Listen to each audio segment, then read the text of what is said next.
Hey guys, welcome back to another Q&A video. You guys have sent me some good questions today. But first, before I get into the questions, I wanted to retract one of the answers that I gave in an earlier video. The question was, is a hot dog a sandwich?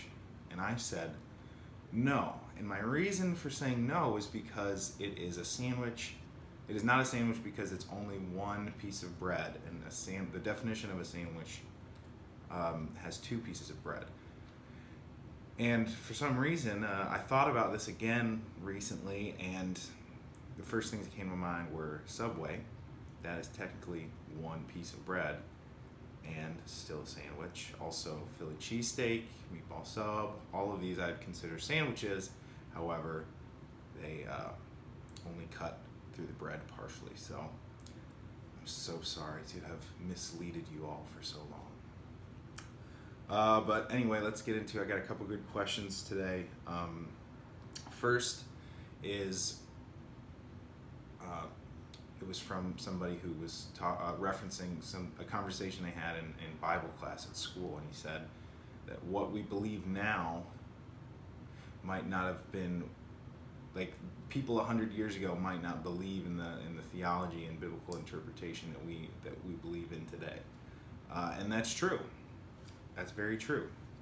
There's a lot of things in scholarship or academics that change over time. More insight into historical periods, into the context of Scripture. I would say that probably the thing that changes the most over time, rather than theology necessarily, is biblical interpretation. So how we understand what the Bible is saying to its audience at the time, which then, changes or bears weight on how we interpret it today. A good example of this is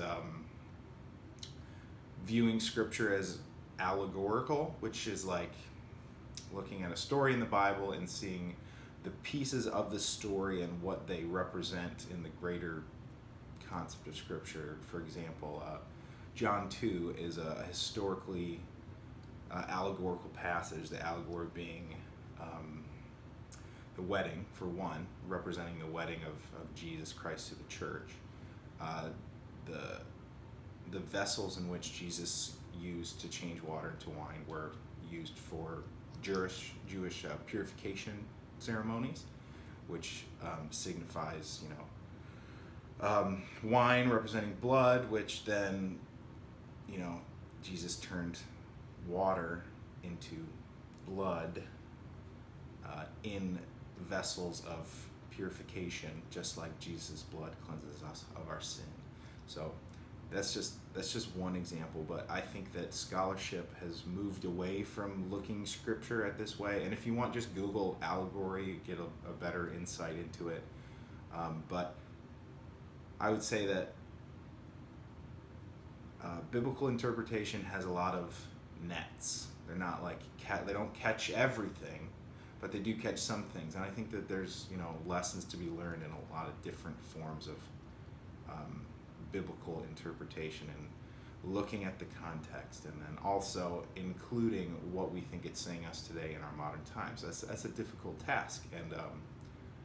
And the other half of the question was about biblical biases, so the things that we put into the text. So I don't know if I'd necessarily call them biases, but we definitely utilize our experience to help us understand what Scripture is teaching us. And that's not a bad thing, but I think more so than saying like we need to do away with these biases, I think it's more important that we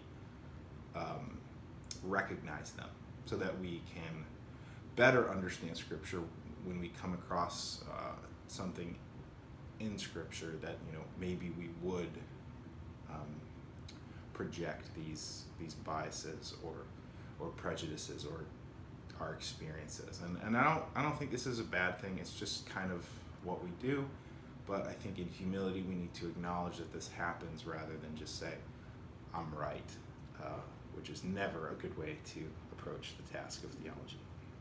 The next question is a really nerdy one, and one that I actually remember having many conversations in Bible school about. So the question is Melchizedek a Christophany? So I'll explain the different parts of this question. So Melchizedek is from Genesis 14. He was the king of Salem, very mysterious figure in the Bible. He has his origins are mysterious, to say the least. And his name means king of righteousness. And so what a Christophany is if you've ever heard of a theophany, so I'll explain theophany first. So theophany is a representation of God's character in visible form to human beings, like God revealing himself to Moses on Mount Sinai, letting him pass Moses, and then he can see his back, because if you looked at his front, it would kill him. The burning bush, these are all theophanies, pictures of God here on earth. So a Christophany would be a picture of Christ here on earth. So we know that Christ was a person on earth, but the question on whether Melchizedek is a Christophany is asking the question, is Melchizedek a pre-incarnate Christ? Did Jesus come as this Melchizedek person before he came as Jesus Christ of Nazareth?